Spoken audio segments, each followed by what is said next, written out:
of Substances, Rachel Kearton, says targeting acid attacks will also be a major priority. It is important that those limited resources are focused on the areas of greatest threat. That's what we're doing at the moment, is identifying where the threat is and making sure that we take action and we have those powers and tactics available to us. North Korea has confirmed it's ready to discuss its nuclear program with Donald Trump. A White House official says Kim Jong-un is prepared to talk about denuclearization of the Korean peninsula. Previously, Washington has had to rely on South Korea's assurance the North wouldn't use weapons. It's reported support staff, teaching assistants and school administrators are working extra hours to cope with their increasing workload. The National Education Union says 60% of those putting in extra time won't get paid for it. Peter Morris is from the union and says cuts are to blame. The number of support staff is falling at precisely the point when the number of pupils in the system is increasing. So again, another real pressure on workload, pressure on our members. A mass sing-along led by choirs will be held to mark the one-year anniversary next month of the Manchester Arena terror attack. Manchester City Council say the free event will be held in Albert Square to remember the 22 people killed in the atrocity. LBC weather: rain for much of central, southern and eastern England tonight, mostly dry elsewhere with some fog patches, lows of 4 degrees. From Global's newsroom for LBC, I'm Zora Suleiman. This is LBC from Global, leading Britain's conversation with Darren Adam.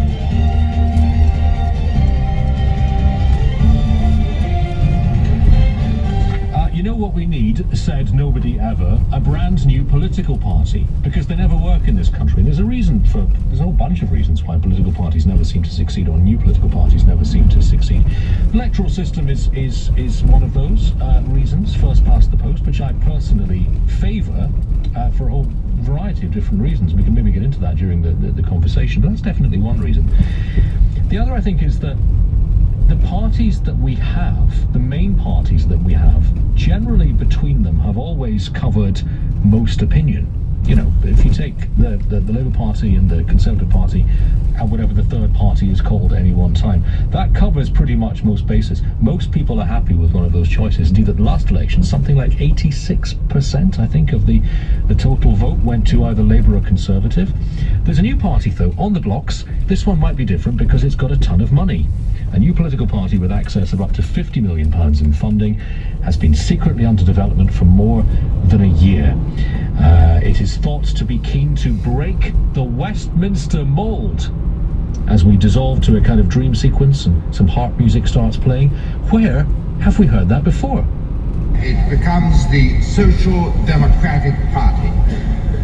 It is the biggest break in the pattern of British politics for at least 60 years, for 2 generations. I've always been struck whenever I've been in Britain by the extent to which we shackle ourselves, by the extent of our class system in Britain, and by the extent of the divisions that we live with in this country. Our country's in real trouble, and I think everybody knows it.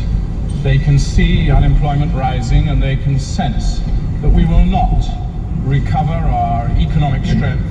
That then, well, they're the Gang of Four. Actually, it's the Gang of Three, because we couldn't find a clip of Bill Rogers during that press conference. That's the launch of the Social Democratic Party, the SDP, who joined with the Liberals and became the Alliance and were briefly the most popular party in the world, or at least in Britain, until the election, when, of course, they weren't able to generate more than, I think, about 23 seats in the end.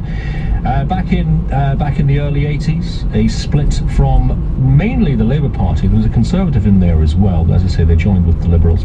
That was the last time it looked as if the third party might actually have a chance of breaking the political mould. And it was an interesting comparison to the time in which we find ourselves now. Of course, you had Margaret Thatcher very much on the right, and you had Michael Foot's Labour Party very much on the left, not hugely dissimilar to the sort of dynamic we see between the two parties now. Although I'd argue maybe that Theresa May's Conservatives might be a smidge more in the centre than Margaret Thatcher's Conservatives was. Plainly, Brexit hangs over this, as it hangs over so very, very, very much. A new party would have to take a clear line on Brexit. There is, of course, a party that stood up at the last election and said, you want to end Brexit, vote for us. It was the Lib Dems. They actually lost vote share. They increased their MPs by a couple, but they lost their vote share. unbelievably, which is astonishing when you consider that 16 million people chose to remain. I mean, I was one of them, but I didn't vote Lib Dem. You know, we could have reversed Brexit by voting for the Lib Dems, but even that was seen as such a ridiculous prospect that didn't happen.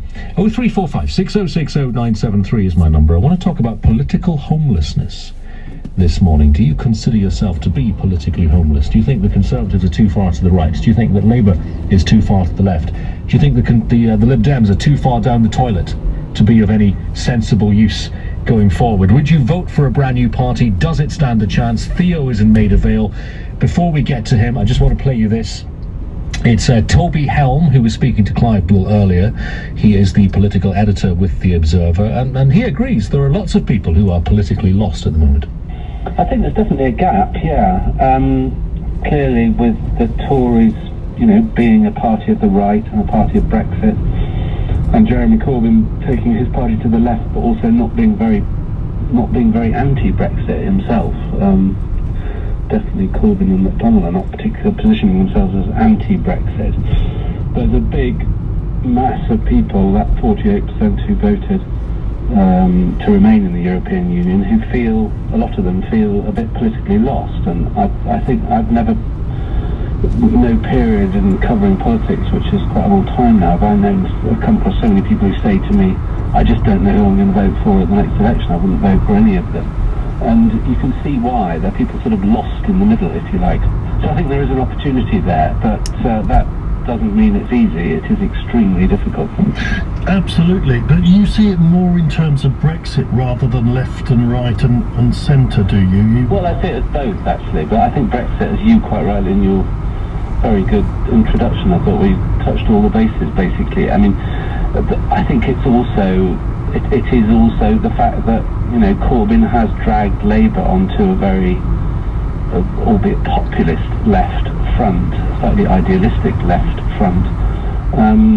That has left people thinking, you know, even if you ignore Brexit altogether, that they're not politically represented. People who couldn't vote for a fairly firm left position, and people who would never vote Tory, and the Lib Dems gone down the tubes. So, you know, what left do you have? You don't have anything really, which would have a chance of winning power. I mean, the problem that new parties always have, though, is it's not just, you can't just sort of launch a new party onto the market and say, hey, presto, I'm here, I'm a new party. You need all these kind of local structures, you need local party committees, you need teams of local volunteers, you need armies of people, and these structures grow up over years, and they grow up through parish councils, district councils, county councils, and, you know, that's part of the challenge. You have to make all that work as well and create it. That's Toby Helm, The Observer's political editor, telling Clive Bull earlier that a lot of people find themselves politically lost these days. I think I am. I mean, the list of parties for whom I would never vote is much longer than the list of parties currently that I would consider voting for. Theo in Maida Vale. Morning, Theo. Hello, good morning. Hi there. What do you think, Theo? A few years ago, when before all this happened, when I first learned of the SDP, I thought, when I was hearing about history, I thought, these people, traitors, horrible. Traitors to Labour, you mean? I thought they were traitors back in the 80s, yeah. Okay. And now, after all what's happened in the Labour Party over the past few years, but when I've seen how the party's been run, I can completely empathise with why they did it, basically.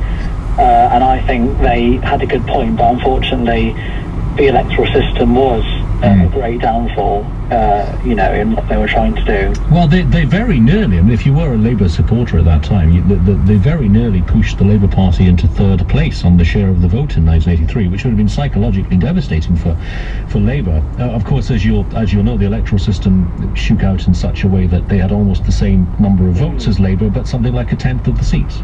Yes, that's right, and I think it was then, as now, they were reacting to a lot of the nastier elements in the Labour Party, which was sadly resurfaced. And I think one of the major problems I have with the Labour Party is I don't think it's been pushed really that far to the left, actually. Its policies are very popular.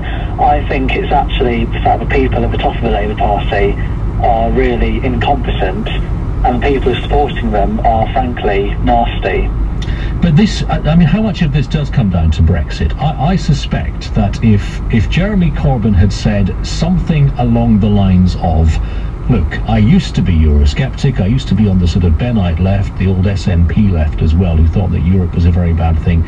I've now changed my mind, and I now recognise the benefits of staying in the EU. If he'd basically done a sort of mea culpa and been that explicit, and had done that right at the start of the campaign, firstly, the result might have been different, and secondly, that would have been one sort of fracture in the Labour Party that wouldn't be around at the moment.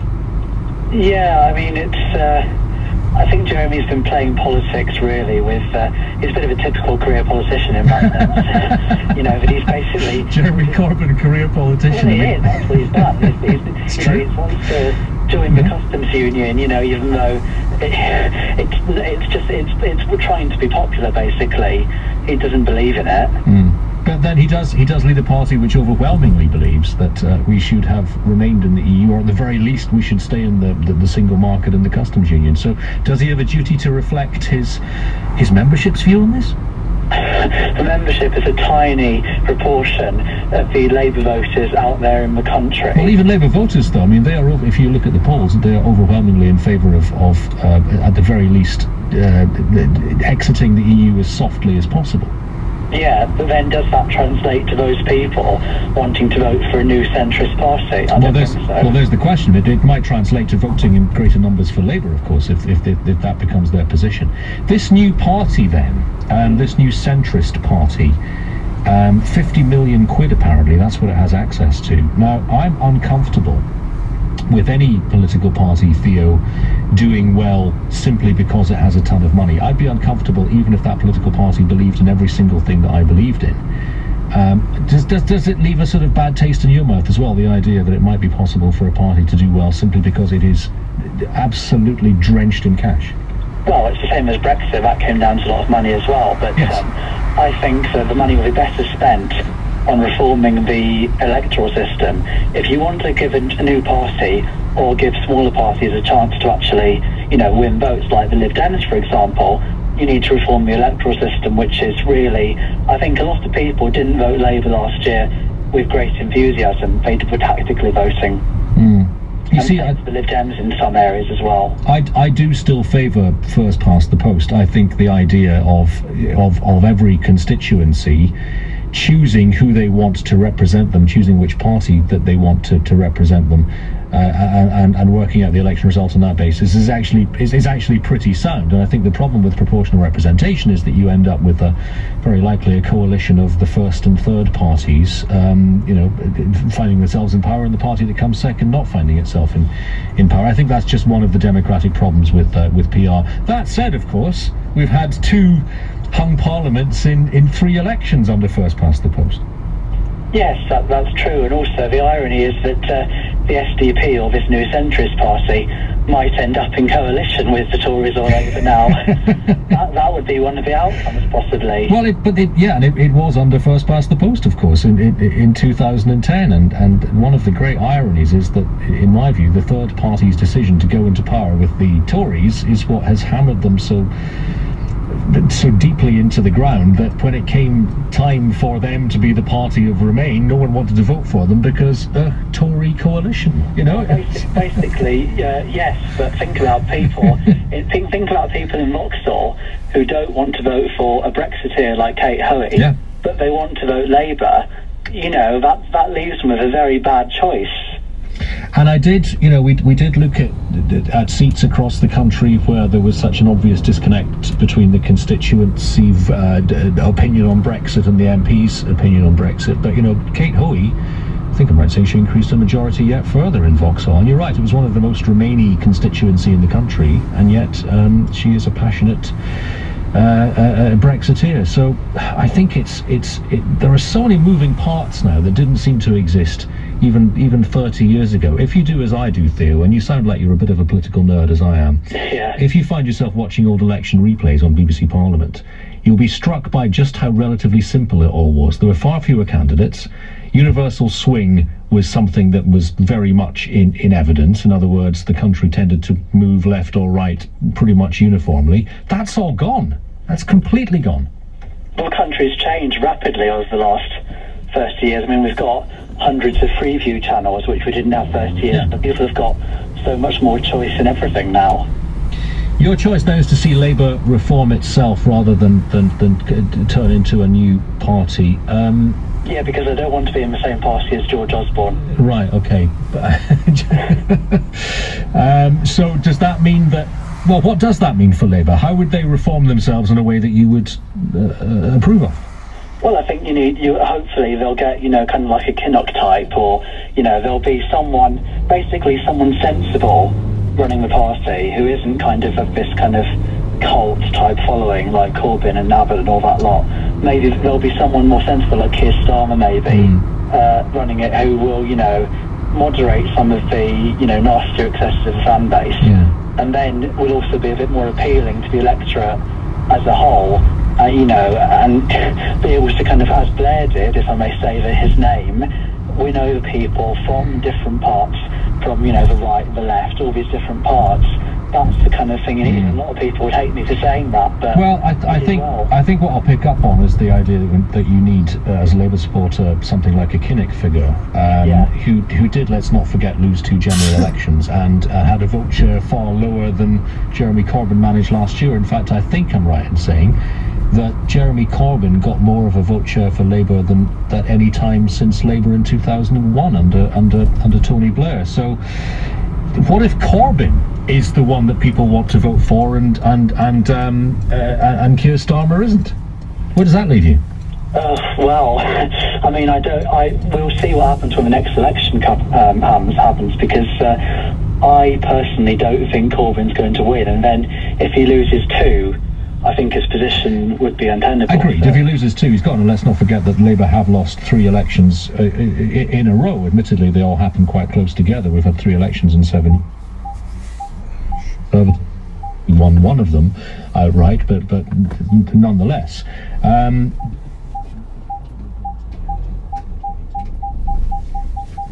The Conservatives would allow it to be any sooner than that. If it's Corbyn in 2022 and he